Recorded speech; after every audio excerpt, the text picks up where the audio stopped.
नमस्कार दोस्तों, स्वागत है आपके यूट्यूब चैनल एग्जाम स्टडी में।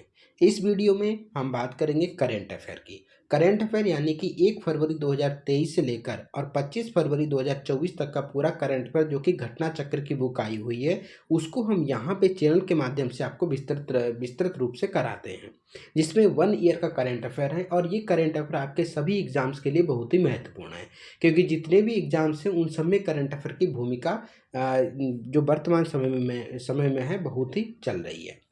आपको हर एक एग्जाम में आपको 20-25 मिनिमम क्वेश्चन मिल ही जाते हैं करंट अफेयर से। तो ये सीरीज में इस माध्यम से लाया हूँ कि पूरा करंट अफेयर आपका यहाँ से 1 साल का तैयार हो जाएगा, जिसमें हम सबसे पहले बात करेंगे सूक्ष्म दृष्टि की, और उसकी बात करेंगे राष्ट्रीय परिदृश्य, फिर अंतर्राष्ट्रीय। तो इस तरीके से हम पूरी बुक को विस्तृत रूप से यहाँ पे समाप्त करेंगे। तो सबसे पहले देखते हैं, इस वीडियो में चर्चा करते हैं हम सूक्ष्म दृष्टि, और सूक्ष्म दृष्टि में सबसे पहले बात करेंगे राष्ट्रीय परिदृश्य की। तो राष्ट्रीय में क्या क्या चीज़ें हैं उनको विस्तृत रूप से हम देखते हुए चलते हैं। ये फैक्ट रूपी चीज़ें हैं, तो इनको विशेषकर ध्यान रखना, और ये एग्जाम में आपको एज इट इज आपको देखने को मिल सकती हैं। पहला क्वेश्चन है, ये पहला पॉइंट है कि प्रधानमंत्री नरेंद्र मोदी ने उत्तर प्रदेश के किस मंदिर का शिलान्यास 19 फरवरी 2024 को किया? तो ये किया श्री कल्की धाम मंदिर। तो ये श्री कल्की धाम मंदिर ये किस जिले में अवस्थित है? तो ये संभल जिले में अवस्थित है। तो ये एक पूरा कथन हो, मतलब एक पूरा पॉइंट हो गया इन दोनों को मिलाकर, कि प्रधानमंत्री नरेंद्र मोदी ने उत्तर प्रदेश के संभल जिले में कब? तो 19 फरवरी 2024 को श्री कल्की धाम मंदिर का शिलान्यास किया। ये पूरा एक हो गया सेंटेंस। अब चलते हैं नेक्स्ट पॉइंट। नेक्स्ट पॉइंट है कि प्रथम digital India future skill summit 2024 कहाँ आयोजन किया गया? तो ये किया गया गुवाहाटी, असम में। क्या था कि प्रथम digital India future skill summit जो है 2024 का आयोजन कहाँ किया गया? और प्रथम में विशेषकर याद रखना इसको। तो ये किया गया गुवाहाटी, असम में, और ये 15 फरवरी 2024 को किया गया था। इस सम्मेलन का आयोजन किसने किया? तो इन सम्मेलन का आयोजन केंद्रीय इलेक्ट्रॉनिक एवं सूचना प्रौद्योगिकी मंत्रालय ने राष्ट्रीय इलेक्ट्रॉनिकी एवं सूचना प्रौद्योगिकी संस्थान के माध्यम से किया गया। नेक्स्ट देखते हैं कि किसे असम का राज्य फल घोषित किया गया? तो असम का राज्य फल काजी नेमू को, या सिट्रस लेमन जिसको बोलते हैं, इसको क्या है, असम का राज्य फल घोषित किया गया। नेक्स्ट है कि 75 में गणतंत्र दिवस के 2 विषय क्या थे? तो 75 में जो गणतंत्र दिवस हुआ उसके 2 विषय क्या थे? ये था विकसित भारत और भारत लोकतंत्र की मातृका। तो इसको विशेषकर याद रखना, ये पूछा जा सकता है। तो विकसित भारत और भारत लोकतंत्र की मातृका। नेक्स्ट है कि 75वें गणतंत्र दिवस समारोह के मुख्य अतिथि कौन थे? तो 75वां गणतंत्र दिवस समारोह है, इसके मुख्य अतिथि कौन थे? तो इमैनुअल मैक्रोन, जो कि फ्रांस के राष्ट्रपति थे, हैं। नेक्स्ट है कि 75 में गणतंत्र दिवस परेड के लिए सर्वश्रेष्ठ झांकी का अवार्ड जजों के पैनल के मूल्यांकन के आधार पर किस राज्य की झांकी को दिया गया? तो ये उड़ीसा की झांकी को इस बार 75वें गणतंत्र दिवस पर दिया गया। और उड़ीसा की झांकी का थीम क्या था? तो किस थीम पे आधारित थी? तो ये थी विकसित भारत में महिला सशक्तिकरण। विशेषकर इसको याद रखना कि इसकी थीम क्या थी। तो उड़ीसा की झांकी की थीम थी विकसित भारत में महिला सशक्तिकरण। नेक्स्ट पॉइंट है कि 75वें गणतंत्र दिवस परेड के लिए जजों के पैनल के मूल्यांकन के आधार पर सर्वश्रेष्ठ झांकी का पुरस्कार किस मंत्रालय की झांकी को दिया गया? अगर मंत्रालय का नाम पूछे किस मंत्रालय की झांकी को दिया गया, तो संस्कृति मंत्रालय। और किस राज्य को दिया गया? तो उड़ीसा राज्य की झांकी को उसको दिया गया। तो ये दोनों क्वेश्चन है, विशेषकर याद रखना। नेक्स्ट है कि संस्कृति मंत्रालय की जो झांकी है उसका विषय क्या था? तो उसका विषय था भारत लोकतंत्र की मातृका। भारत लोकतंत्र की मातृका, जो कि संस्कृति मंत्रालय की जो झांकी थी उसको पुरस्कार दिया गया। तो ये आपका हो गया संस्कृति मंत्रालय को दिया गया। मंत्रालय में संस्कृति मंत्रालय, और क्या नाम, राज्य में तो उड़ीसा राज्य। और संस्कृति मंत्रालय की थीम भारत लोकतंत्र की मातृका। नेक्स्ट है कि 75वें गणतंत्र दिवस परेड के लिए ऑनलाइन पोल के आधार पर घोषित 3 सर्वश्रेष्ठ झांकियां किस राज्य की थी? अब ये ऑनलाइन पोल के आधार पर किसकी थी? तो प्रथम गुजरात की, जिसका विषय था धोरडो गुजरात के सीमा पर्यटन का एक वैश्विक प्रतीक। और दूसरा स्थान दिया गया था उत्तर प्रदेश, जिसका विषय था विकसित भारत समृद्ध विरासत। और तीसरा स्थान दिया गया था आंध्र प्रदेश को। आंध्र प्रदेश के जिसकी थीम था कि विषय था कि आंध्र प्रदेश में विद्यालय शिक्षा में परिवर्तन और विद्यार्थियों को वैश्विक स्तर पर प्रतिस्पर्धा या प्रतिस्पर्धी बनाना। तो ये तीनों थे ऑनलाइन पोल के द्वारा किया गया था गुजरात, उत्तर प्रदेश और आंध्र प्रदेश को।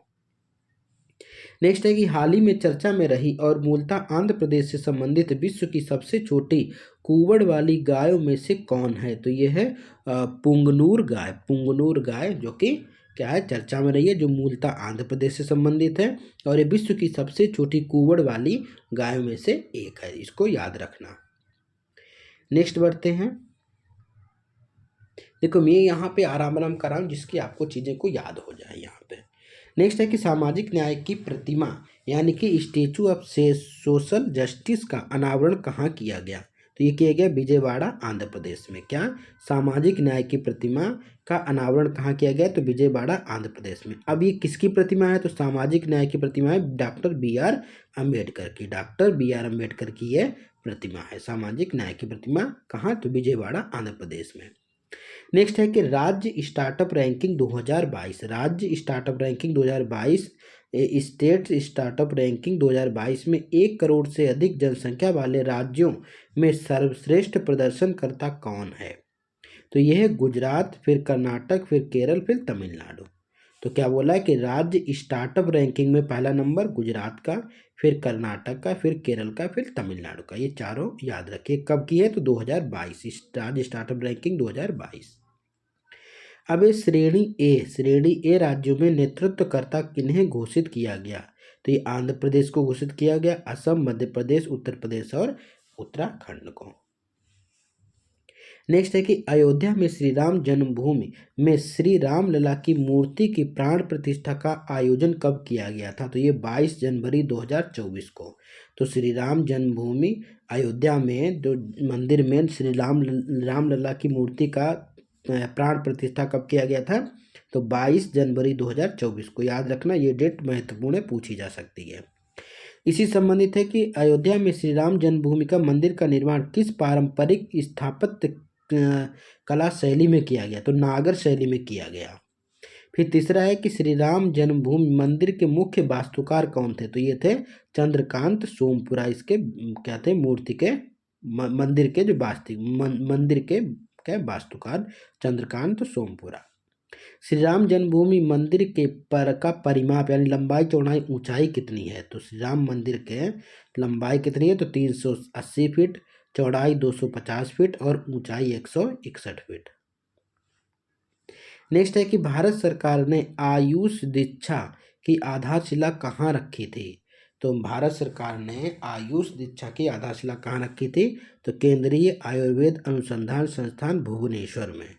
तो केंद्रीय आयुर्वेद अनुसंधान संस्थान भुवनेश्वर में क्या आयुष दीक्षा की आधारशिला रखी थी। अब ये आयुष दीक्षा क्या है? तो ये CCRAS यानी कि central council for research in Ayurveda science का एक मानव संसाधन विकास केंद्र है। नेक्स्ट है कि असम के सर्वोच्च नागरिक सम्मान असम वैभव से किसे सम्मानित किया गया? तो असम का जो सर्वोच्च नागरिक सम्मान है असम वैभव, तो यह रंजन गोगोई को दिया गया। रंजन गोगोई को दिया गया।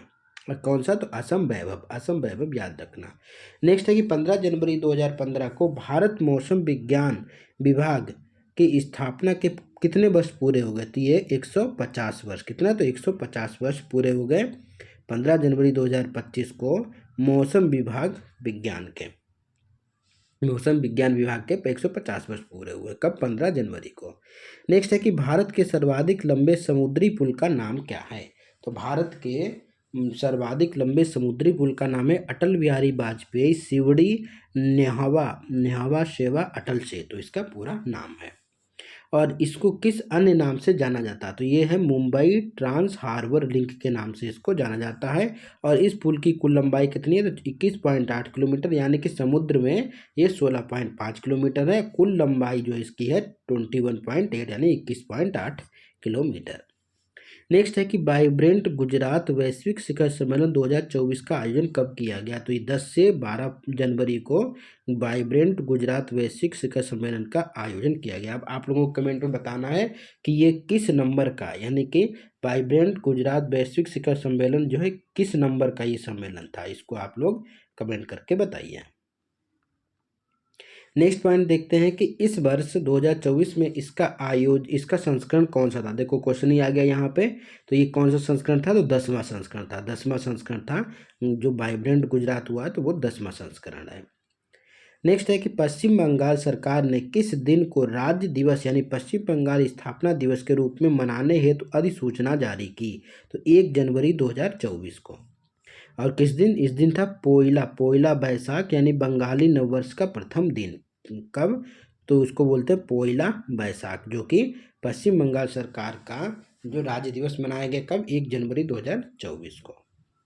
नेक्स्ट देखते हैं कि पश्चिम बंगाल सरकार ने किस गीत को राज्य गीत के रूप में अधिसूचित किया? तो ये क्या? बंगलार माटी, बंगलार जल।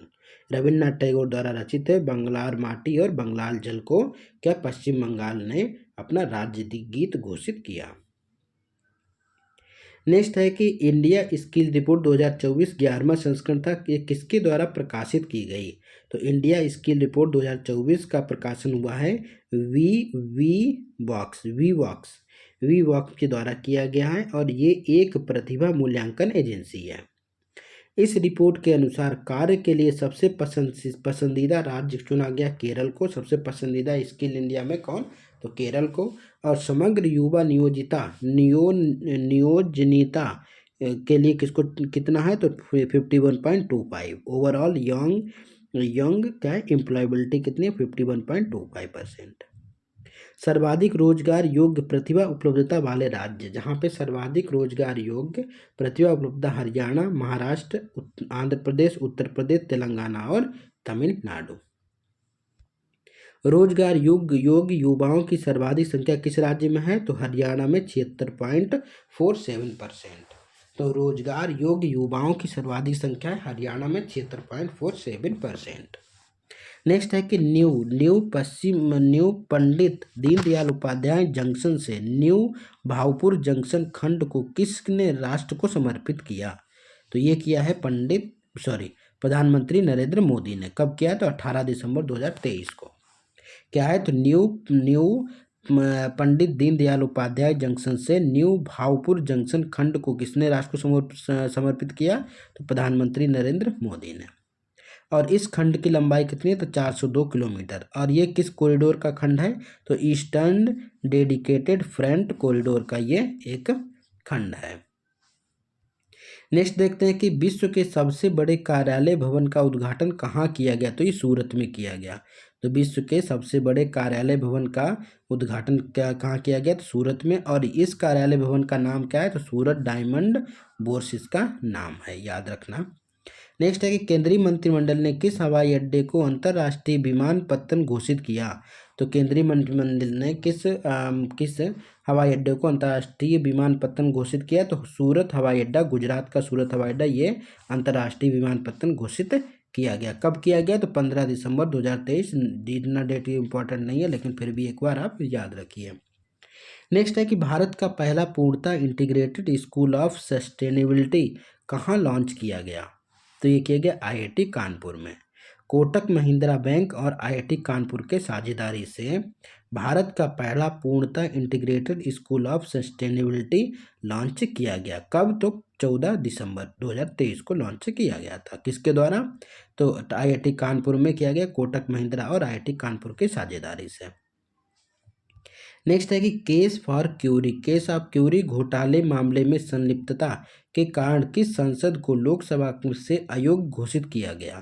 तो ये किया गया महुआ मोइत्रा को। महुआ मोइत्रा जो कि अखिल भारतीय तृणमूल कांग्रेस की सदस्य थे। तो इनको क्या किया गया? केस फॉर क्यूरी के घोटाले के मामले में ये संलिप्त थी, इनको सांसद को लोकसभा से अयोग्य घोषित किया गया। कब? 8 दिसंबर 2023 को। अब महुआ मोइत्रा किस लोकसभा सीट से सांसद थे? तो ये कृष्णा नगर पश्चिम बंगाल की सांसद थे। नेक्स्ट है कि किसके किसके द्वारा क्राइम इन इंडिया 2022 की रिपोर्ट जारी की गई। तो क्राइम इन इंडिया 2022 की रिपोर्ट ये राष्ट्रीय अपराध रिकॉर्ड ब्यूरो के द्वारा जारी की गई। राष्ट्रीय अपराध रिकॉर्ड ब्यूरो के द्वारा इसको जारी किया गया। रिपोर्ट के अनुसार प्रति लाख जनसंख्या पर अपराध दर वर्ष 2021 में 445.9 से घटकर 2022 में कितनी रह गई, 422.2 रह गई।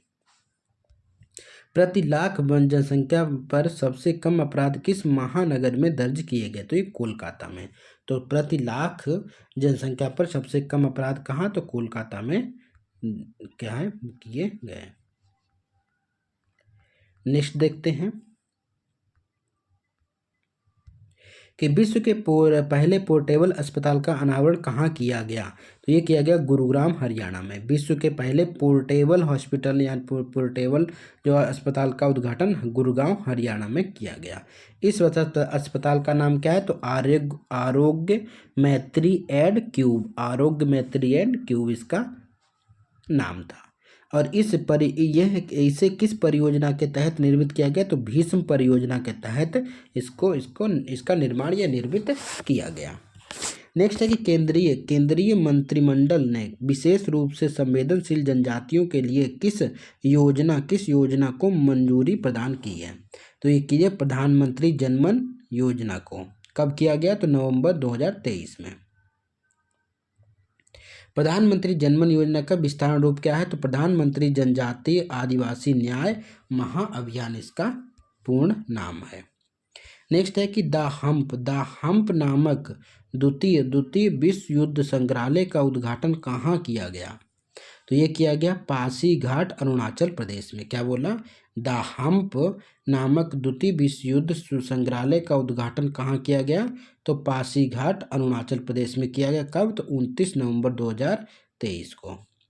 नेक्स्ट है कि केंद्रीय मंत्रिमंडल ने किस समूह को ड्रोन उपलब्ध कराने से संबंधित एक योजना को मंजूरी दी, तो केंद्रीय मंत्रिमंडल ने किस समूह को ड्रोन उपलब्ध कराने से संबंधित एक योजना को मंजूरी दी, तो महिला स्वयं सहायता समूह को।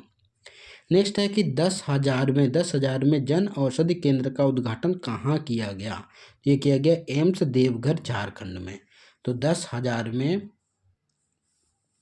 जन औषधि केंद्र का उद्घाटन कहाँ किया गया, तो एम्स देवघर कहाँ, झारखंड में।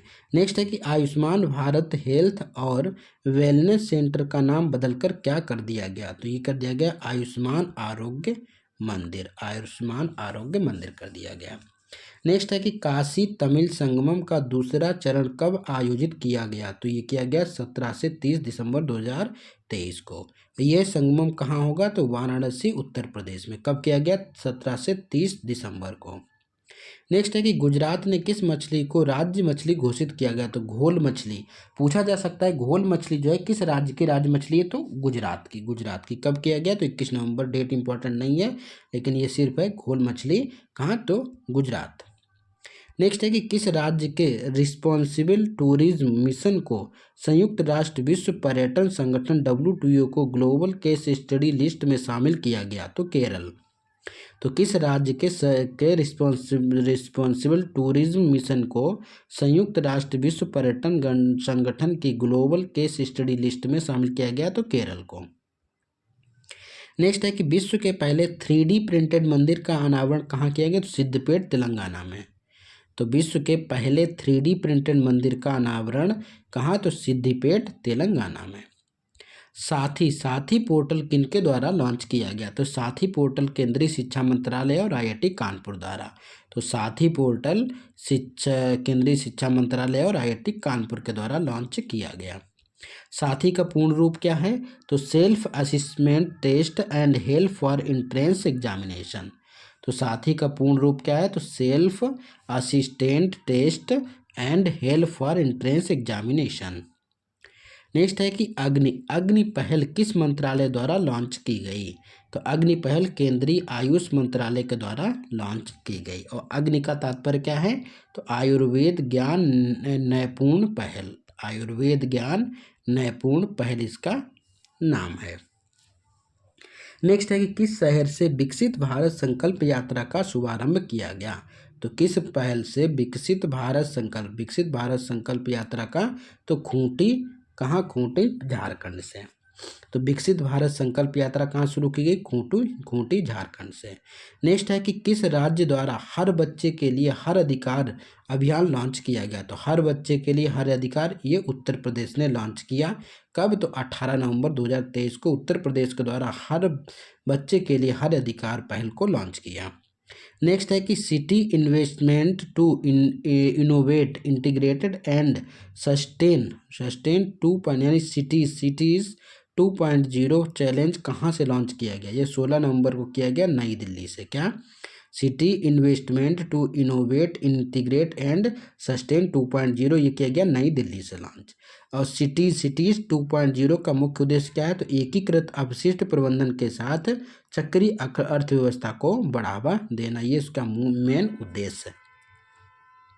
नेक्स्ट है कि उत्तर प्रदेश के पहले भेड़ बकरी पालन प्रशिक्षण केंद्र, बहुत इंपॉर्टेंट है, याद रखना कि उत्तर प्रदेश के पहले भेड़ बकरी पालन प्रशिक्षण केंद्र का लोकार्पण कहाँ किया गया, तो इटावा में। नेक्स्ट देखते हैं, उत्तर प्रदेश के किस जिले में देश के सबसे बड़े कन्या पूजन कार्यक्रम शक्ति बंधन का आयोजन किया गया, तो शक्ति बंधन का कहाँ, तो गोंडा में।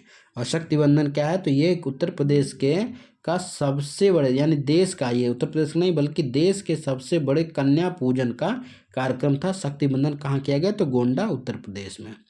नेक्स्ट है कि प्रधानमंत्री नरेंद्र मोदी ने अपने चित्तौड़गढ़ राजस्थान दौरे पर किस ऐतिहासिक मंदिर का दौरा किया, तो चित्तौड़गढ़ का जो राजस्थान में चित्तौड़गढ़ में मंदिर है, तो कि यह सांवरिया सेठ मंदिर का उन्होंने दौरा किया था। किसने, तो प्रधानमंत्री नरेंद्र मोदी ने कब किया, 2 अक्टूबर 2023 को किया था।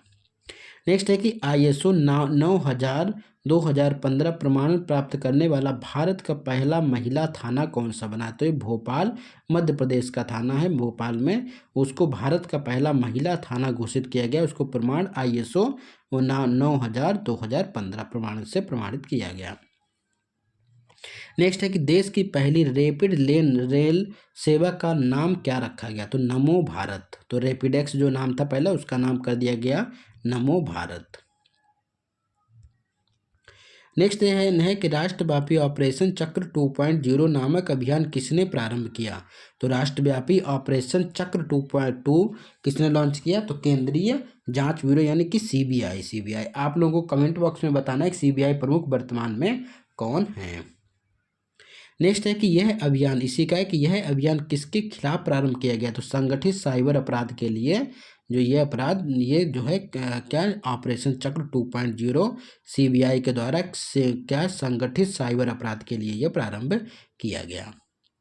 नेक्स्ट है कि गृह मंत्री अमित शाह ने किस शहर में सामरू शहीद स्मारक एवं पुस्तकालय का उद्घाटन किया, तो सामऊ शहीद स्मारक एवं पुस्तकालय का उद्घाटन किया गांधीनगर गुजरात में। और यह स्मारक किस क्रांति से संबंधित है, तो 1857 की क्रांति में संलिप्त है, तो इसीलिए इसने इनकी यानी सामऊ शहीद स्मारक और पुस्तकालय गांधीनगर गुजरात में, जो कि 1857 से संबंधित थे। नेक्स्ट है कि प्रधानमंत्री नरेंद्र मोदी ने युवा विकास के लिए किस नए सरकारी मंच को लॉन्च किया, तो मेरा युवा भारत को लॉन्च किया, मेरा युवा भारत। तो प्रधानमंत्री नरेंद्र मोदी ने युवा विकास के लिए किस नए सरकारी मंच को लॉन्च किया, तो मेरा युवा भारत को लॉन्च किया। नेक्स्ट है कि उत्तर प्रदेश राज्य का जलीय जीव किसे घोषित किया गया, तो गांगेय डॉल्फिन को उत्तर प्रदेश का जलीय जीव घोषित किया गया। नेक्स्ट है कि भारत का पहला हरित ऊर्जा पुरातत्व स्थल कौन सा है, तो हाँ, भारत का पहला हरित ऊर्जा पुरातत्व स्थल है तट मंदिर तमिलनाडु में। नेक्स्ट है कि देश का दूसरा राज्य जिसने जाति आधारित सर्वेक्षण कराने की घोषणा की, तो ये राजस्थान ने। तो जाति आधारित सर्वेक्षण कराने की घोषणा किसने की, तो राजस्थान में। जबकि देश का जाति आधारित सर्वेक्षण कराने वाला पहला राज्य कौन सा था, तो बिहार, पहला बिहार, दूसरा राजस्थान जो है वो करने जा रहा है।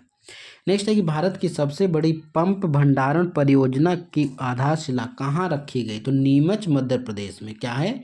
तो भारत की सबसे बड़ी पंप भंडारण परियोजना जो कि नीमच मध्य प्रदेश में, और इसकी क्षमता है 1440 मेगावाट इसकी क्षमता है।